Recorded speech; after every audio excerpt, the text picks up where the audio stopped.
오늘은 히브리서 13장 1절에서 3절까지 말씀인데요. 진리를 아는 것과 행하는 것은 다르다라는 제목으로 같이 함께 말씀을 나누겠습니다. 사실 오늘 이제 말씀을 8절까지 하려고 했었는데요. 네, 이 말씀들을 이렇게 우리가 그냥 이해하고 넘어가는 것도 중요한데 그래도 다시 한번 이렇게 좀 마음을 좀 말씀을 좀 되새기고 또 말씀의 의미를 더 깊이 새겨서 그 모습으로 좀 살아가면 더 좋겠다라는 생각이 들어서 좀 나눠서 말씀을 좀 하도록 하겠습니다. 그래서 1절에서 3절까지 다시 본문을 바꿨는데요. 오늘 1절에서 3절까지 말씀을 보면 우리가 형제를 사랑하고 또 이웃을 섬겨야 되는 말씀을 하고 있습니다.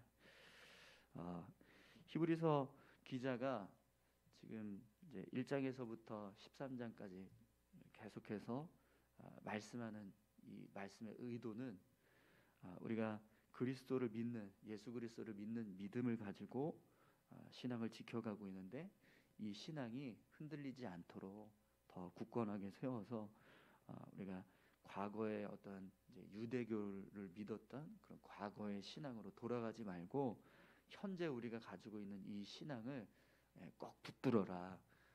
흔들림 없이 믿음을 잘 지켜가라. 이런 지금 말씀을 계속 하고 있습니다. 근데 그 이제 결론으로 13장을 이제 말씀하는 건데요. 13장의 말씀은 이제 우리가 하나님을 믿는 믿음을 더 온전하게 지켜가겠다 이런 결단을 하거나 혹은 내가 하나님을 진심으로 사랑합니다 이런 고백을 할 때 그것을 증명할 수 있는 방법은 우리가 삶을 살아가는 모습을 통해서 하나님의 말씀에 온전히 순종해서 살아가는 그 모습을 통해서 보여줄 수 있다라는 것을 우리에게 말씀합니다. 내가 믿음이 흔들리지 않고 하나님 앞에서 온전한 어떤 믿음으로 살아가겠다 이렇게 고백을 할 때 그 고백은 그냥 단지 그냥 우리가 말로만 하는 것이 아니라 우리의 삶을 통해서 증명되어야 한다라는 거죠. 그래서 야고보서에서도 우리에게 이런 말씀을 합니다. 2장 18절에 보면 어떤 사람은 말하기를 너는 믿음이 있고 나는 행함이 있으니 행함이 없는 내 믿음을 내게 보이라 나는 행함으로 내 믿음을 내게 보이리라 이렇게 말씀합니다. 믿음을 증명하는 방법은 결국 말이 아니라 행동이라는 거죠. 그래서 여러분 오늘 본문에서도 보면 히브리서 기자가 너희가 예수 그리스도를 믿는 믿음을 잃지 않고 온전히 지켜가라 이 말씀을 지금 하거든요. 그런데 그 내용은 우리가 어떻게 살아가야 하는지에 대해서 말씀하고 있다는 거예요. 우리가 살아가야 할 삶의 모습에 대해서 말씀하는 거죠. 그래서 우리가 하나님을 잘 믿겠습니다. 우리가 믿음을 잘 지켜가겠습니다. 이런 고백을 할 때 그 고백이 단지 그냥 입술로 끝나는 게 아니라 삶의 모습을 통해서 드러날 수 있게 해야 그 믿음의 고백이 진실되다라는 겁니다. 그러면 우리가 어떻게 살아야 하는가? 하나님의 사람이라고 우리가 말하지만 그러면 우리가 어떻게 삶을 살아가야 하나님의 사람이라고 인정받을 수 있고 또 우리의 믿음이 진실되다라고 증명할 수 있는가? 그걸 이제 오늘 이 13장에서 말씀하고 있습니다. 그래서 오늘 본문 말씀을 통해서 우리가 우리의 믿음을 증명할 수 있는 삶의 모습, 우리가 가지고 있는 믿음이 진실하다는 것을 보여줄 수 있는 믿음의 모습이 어떤 모습인가 그걸 같이 함께 살펴보도록 하겠습니다. 우선 여러분 1절과 2절 말씀을 한번 보시겠어요? 형제 사랑하기를 계속하고 손님 대접하기를 잊지 말라. 이로써 부지 중에 천사들을 대접한 이들이 있었느니라. 아멘. 히브리서 기자가 우리에게 두 가지를 권면합니다. 하나는 형제 사랑하기를 계속하고 또 손 대접하기를 잊지 말라. 이렇게 말씀하고 있죠. 여러분 여기서 형제는요 가족을 의미하는 게 아니고요 믿음의 공동체, 영적인 동료들을 의미하는 겁니다. 같은 교회 안에 있는 믿음의 공동체에 속한 형제 자매들을 서로 사랑하고 또 그들을 사랑하는 일을 계속 지속해 가야 한다라는 거죠. 히브리서 기자가 이제 이 글을 읽고 있는 성도들이 믿음이 흔들리고 또 신앙을 이렇게 자꾸 잃어버리려고 하니까 그런 신앙을 잃어버리지 않게 하기 위해서 독려하는 말씀을 하는 건데, 그 이제 첫 번째 모습이 형제 사랑하라는 거예요. 여러분 우리가 하나님을 믿는 믿음의 사람이라고 한다면 그 모습 속에서 가장 먼저 두드러져야 하는 삶의 모습은요 사랑이에요. 사랑. 특히 믿음의 공동체 안에서 보여주는 신앙의 모습은 사랑이라는 거예요. 왜 이 사랑이 가장 먼저 이렇게 이야기될까요? 사랑하지 않으면 믿음이 없다라고 그렇게 말을 하기 때문에 그렇습니다. 여러분 요한일서 우리 4장 18절에서 21절까지 말씀을 한번 찾아볼까요? 요한일서 4장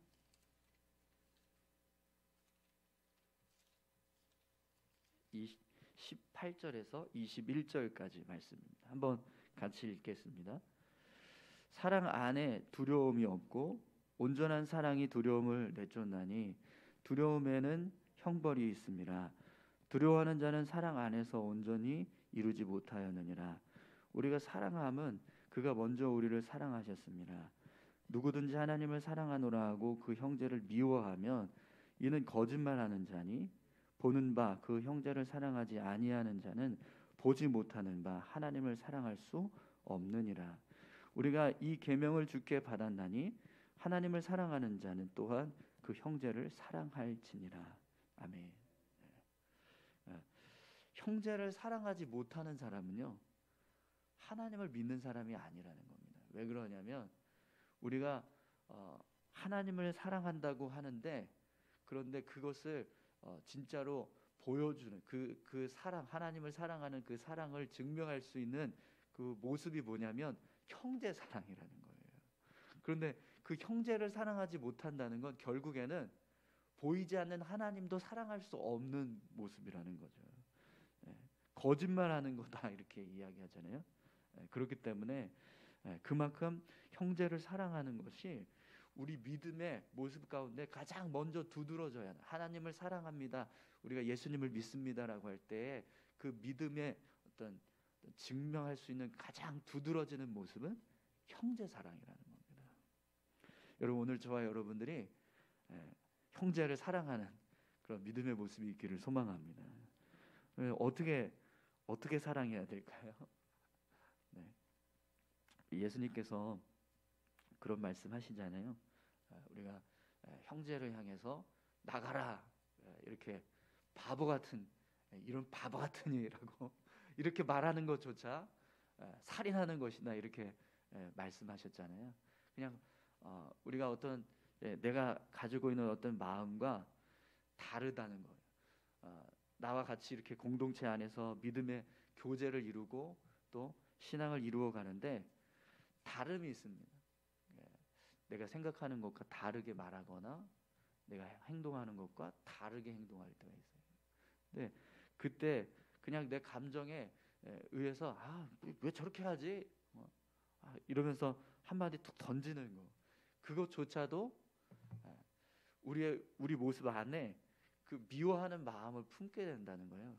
그래서 형제를 사랑할 때 이 바보 같으니라고 말하는 것조차도 하나님 예수님께서 우리에게 너 살인하는 거다. 그러니까 그런 마음조차 품지 마라 이렇게 말씀하십니다. 그것처럼 여러분 우리가 공동체 안에서 정말 사랑한다는 것은요. 내가 누군가와 어떤 관계를 맺을 때 달라도 이해하는 내가 가진 생각하고 틀리게 행동하거나 틀리게 이야기하더라도 그게 어떤 틀렸다 이게 아니라, 혹은 저 사람은 잘못하고 있다 이렇게 판단하는 게 아니라 다르다 이렇게 생각하시면 더 좋을 것 같습니다. 그래야 우리가 서로 사랑하는 마음을 무너뜨리지 않을 수 있습니다. 네. 이 사람이 틀렸다 혹은 잘못하고 있다 이렇게 돼버리면 정죄가 돼요. 계속해서 비난하게 되고 정죄하게 됩니다. 그럼 결국에는 사랑이 무너지게 되거든요. 네, 사랑 속에는 가장 중요한 사랑의 덕목 중에 하나가 뭘까요? 용서하고 이해하는 거거든요. 그래야 사랑할 수 있으니까요. 네, 용서하고 이해하는 게 무너져 버립니다. 그걸 못하면 사랑은 자연히 못하게 됩니다.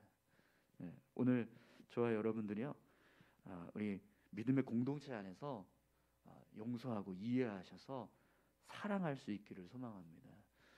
또 여러분, 예수님께서 우리에게 이웃을 사랑하라고 하실 때 어떻게 사랑하라고 하시죠? 내 몸을 사랑하는 것처럼 이웃을 사랑하라 이렇게 말씀하셨잖아요. 나를 사랑하는 것처럼 이웃을 사랑하라고 말씀하셨습니다. 여러분, 내가 나를 사랑하는 만큼만 이웃을 사랑하면 그 공동체는 아마 정말 사랑이 넘치는 공동체가 될 겁니다.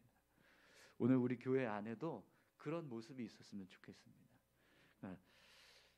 조금만 마음이 안 맞으면 싫어서 이렇게 나눠지려고 하고, 또 막 안 보려고 하고, 계속해서 어떤 뭐 꼬투리를 막 잡고 막 비난하려고 하고, 그런 모습이 아니라 이해하고 용납하고, 정말 우리 믿음의 공동체에 들어와 있는 내 가족이다 생각하고, 그렇게 이해하고 용납해서 사랑하는 그런 믿음의 공동체가 되었으면 좋겠습니다. 그래야 교회가 계속해서 평안할 수 있거든요. 근데 사랑이 없는 믿음의 교회는요, 평안하지 않아요. 계속 싸웁니다. 계속 분열하고 계속 나눠지고. 그래서 고린도전서에서도 고린도전서 13장에 보면 사도 바울이 고린도 교회를 향해서 이렇게 이야기하잖아요. 믿음, 소망, 사랑 중에 그 중에 제일은 사랑이라 이렇게 이야기합니다. 수많은 어떤 영적인 행위들이 있지만 사랑이 없으면 아무 소용없다고 그렇게 말하잖아요. 그것처럼 여러분, 오늘 우리 교회도 정말 사랑하는 그런 형제를 사랑하는 그런 믿음의 공동체가 될 수 있기를 축원합니다. 형제 사랑하기를 계속하라. 계속하라는 말이 뭐죠? 쉬지 말고, 중단하지 말고, 멈추지 말고, 어떤 경우에라도 포기하지 말고 계속해서 사랑하라는 거예요. 내 생각이 다르다고 미워하는 사람 되지 마시고, 나하고 다른 어떤 행동을 했다라고 해서 그때서부터 나는 이제부터 저 사람하고는 관계를 맺지 않겠어, 사랑하지 않겠어, 이렇게 하지 말고 우리 교회 안에 들어온 믿음의 공동체 식구라면 계속해서 사랑하시기 바랍니다. 할렐루야. 그게 믿음의 공동체의 모습이고요. 그것이 우리가 하나님을 믿는 믿음의 모습이라는 거예요. 그 모습이 제대로 이루어지지 않을 때가 참 많습니다. 좀 안타까운데, 여러분, 오늘 우리 교회가 정말 하나님 앞에서 사랑하는, 사랑이 넘치는 그런 믿음의 공동체가 될 수 있기를 간절히 소망합니다. 또 여러분, 오늘 히브리서 기자가 우리에게 한 가지 더 이야기하죠. 손님 대접하기를 힘쓰라라고 말씀합니다. 그러면서 이런 이야기를 해요. 구약의 선진들이 손님을 잘 대접했다가 하나님의 천사를 영접하는 일이 있었다는 거예요. 여러분, 창세기 18장에 보면 아브라함이 이 하나님께서 보내신 천사들을 영접하게 되죠. 근데 그들이 하나님이 보내신 천사라는 것을 정확하게 딱 인지해서 아브라함이 그들을 섬겼냐? 그게 아니라 그냥 처음에는 누군가 뭔가 이렇게 좀 거룩한 사람들이 자신에게 오는 걸 보고 그 손님을 잘 대접해 준 거예요. 그런데 그들이 나중에 가면서 소돔과 고모라를 하나님께서 심판하실 거라는 이야기를 아브라함에게 전해줍니다.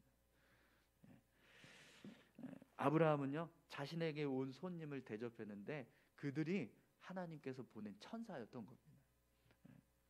이렇게 우리가 과거에 그런 믿음의 선진들이 손님을 잘 대접했는데 그 대접한 손님들이 하나님의 천사였다는 것을 경험했던 것처럼 우리도 언제든지 작은 자, 우리에게 찾아온 어떤 이웃, 손님을 대접할 때 그런 일들을 경험할 수 있다. 우리 그 전에 봄에 누구죠? 판사님 오셔가지고 그런 이야기 하셨었잖아요. 자기 친구가 천사였다고 하나님이 보내신 그 이제 이제 고3이 돼서 대학 입시 때문에 어디 원서를 접수해야 되는데 그걸 못 하고서 그냥 돈이 없어서 포기하고 있었는데 친구가 갑자기 와가지고 원서 접수해주고 막 다 해주면서 그렇게 했었다는 이야기를 간증하시는 모습을 우리가 들었었는데 기억나시죠? 네. 그러니까 부지 중에 하나님이 우리의 삶에 그런 돕는 자들을 보내신다는 거예요. 근데 그런 돕는 자들의 우리가 관계를 맺고 또 그들과 어떤 그런 영적인 교제를 이룰 수 있는 기회가 어디서 오냐면 이렇게 우리 주변에 있는 이웃들 우리가 섬길 때 혹은 그들과 관계를 맺을 때 그때 온다라는 겁니다. 여러분 우리 3절에서 3절 말씀을 한번 보시겠어요? 너희도 함께 갇힌 것 같이 갇힌 자를 생각하고 너희도 몸을 가졌은즉 학대받는 자를 생각하라. 아멘. 네. 손님을 대접하고 이웃을 섬기는 일에 대해서 지금 말씀하고 있습니다. 그런데 우리가 정말 열심히 더 섬겨야 될 관심을 갖고 섬겨야 할 이웃이 있는데 그 이웃이 누구냐면 갇힌 자 그리고 학대받는 자라고 말씀합니다. 우리가 이웃을 섬기고 사랑하는 모습에서 특별히 더 관심을 가져야 될 사람들이 있다면 그들은 갇힌 자, 학대받는 자 이렇게 연약한 자들이라는 거죠. 예수님께서도 보면 가난한 자, 병든 자, 또 소외받고 멸시받는 자에게 친구가 되셨습니다. 그래서 그들과 같이 함께 교제하셨고 또 그들을 돕는 일에 힘쓰셨죠. 그것처럼 오늘 우리도 그렇게 갇힌 자, 또 학대받는 자, 또 병든 자, 소외당하는 자 그런 연약한 사람들을 돕는 삶의 모습을 이루어 가야 한다고 말씀하고 있습니다. 특별히 여러분 25장 우리 마태복음 25장 말씀을 한번 찾아보겠습니다. 마태복음 25장 31절에서 46절까지 말씀인데요.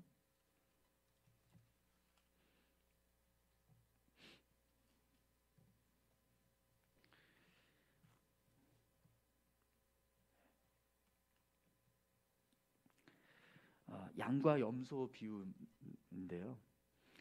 예수님께서 나중에 천국에 가면 양과 염소를 구분하시는데 그 구분하는 조건에 대해서 말씀하시는 내용입니다. 마태복음 25장 우리 33절부터 한번 읽어볼까요? 양은 그 오른편에 염소는 왼편에 두리라.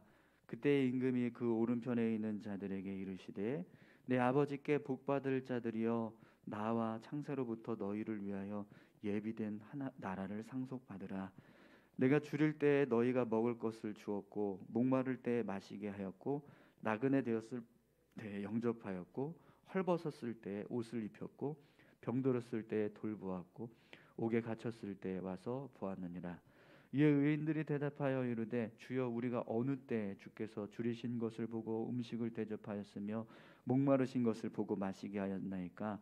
어느 때에 나그네 되신 것을 보고 영접하였으며 헐벗으신 것을 보고 옷 입혔나이까? 어느 때에 병드신 것이나 옥에 갇히신 것을 보고 가서 배웠나이까? 하리니 임금이 대답하여 이르시되 내가 진실로 너희에게 이르노니 너희가 여기 내 형제 중에 지극히 작은 자 하나에게 한 것이 곧 내게 한 것이니라 하시고, 또 왼편에 있는 자들에게 이르시되 저주를 받는 자들아 나를 떠나 마귀와 그 사자들을 위하여 예비된 영원한 불에 들어가라.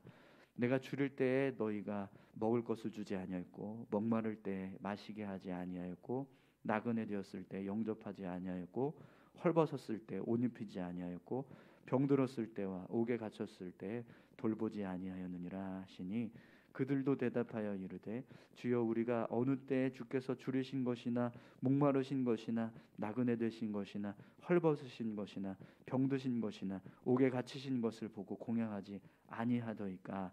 이에 임금이 대답하여 이르시되 내가 진실로 너희에게 이르노니 이 지극히 작은 자 하나에게 하지 아니한 것이 곧 내게 하지 아니한 것이니라 하시리니 그들은 영벌에 의인은 영생에 들어가리라 하시니라. 아멘. 네. 마지막 때 우리가 하나님 앞에 섰는데 하나님이 양과 염소를 구분을 하신다는 거예요. 그런데 그 양과 염소를 구분하는 일을 뭘 보고 하시냐면, 우리가 이 땅에서 연약한 자들을 섬겼고 또 가난한 자들을 도왔고 또 헐벗은 자들에게 돕는 일을 했고 나그네를 섬겼던 그 모습을 통해서 그걸 보시고 그렇게 구분하신다는 겁니다. 그렇기 때문에 여러분, 우리가 이 땅에서 살아가는 동안에 손님 대접하는 일에 정말 열심히 해야 될 줄로 믿습니다. 또 이웃을 섬기는 일에 정말 힘써서 그 일을 잘 감당해야 될 줄로 믿습니다. 우리가 하나님을 사랑한다고 하면서 또 하나님을 믿는다고 하면서 누군가 내게 찾아온 어떤 손님에 대해서 그렇게 아주 쌀쌀먹게 푸대접을 하고 또 멸시하는 그런 행동을 하고 무시하는 그런 모습으로 살아간다면 그 모습은 하나님이 보실 때 나를 믿지 않는 것과 같다라는 거예요. 염소 같다는 거예요.